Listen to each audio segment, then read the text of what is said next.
শীতকাল আইতে নয়তে মনে হইলো যে কি ছোটখাটো একটা পিকনিকের আয়োজন করি এলে যেভাবে হেই কাজ তার উপর আবার নতুন বাড়ি চলে যে নিজেরা তো বানাই লাইছি।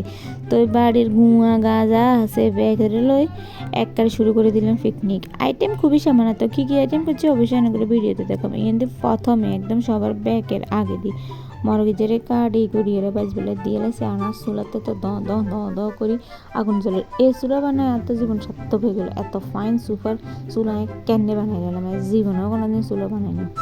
যাই হোক অঙ্কা ইয়েন দিয়ে এবার মাংস এখানে বাজিয়ে লাগিয়ে মাংস বাজিয়ে কিনলে অনেকে ভাজি রাঁধে না, তো যেহেতু ইয়ে ব্রয়লার মুরগি তারপর বাজলেই কিনি সুন্দর হবে হিলে আর। আচ্ছা যাই হোক এবার মাংস বাজার হরে বড়া ডেক্সি বইয়ে দিছি, বড়া ডেক্সি বইয়ে দিয়ে পেঁয়াজ এখানে বাজি লাগিয়ে পেঁয়াজ বাজি এনে হলুদ মরিচ তারপরে মশলা যা যা লাগে সব দিয়ে লেছি, সব দিয়ে আর কিনে নাড়িয়ে লাগিয়ে কষাই লেবেল। এবার মাংস আর আলু জায়গায় না ছোটো ছোটো করে কাটি লুছি টুকরা করে লুছি হ্যাগানারে দিয়ে হেলাম। এবার হ্যাগানারে দিই বালা করি কিনি মশলা বেগানের লগে মিক্স করি বুঝিনি, এখানে মিক্স করলে খাইতে হওয়া দেবো হলে বলে মিক্স করি এলাম ওরে তো দিয়ে লাইলাম দিয়ে অঙ্কা লাড়া দিয়ে। আসলে সত্যি কথা বলতে আমি ছোটোখাটো রাঁধুনি, ছোটোখাটো রাঁধুনি মানে বাসাতে অল্প অল্প রাঁধিতে, এত বটা ডেক্সি রান্না কিন্তু আমি কোনোদিন রাঁধিনি।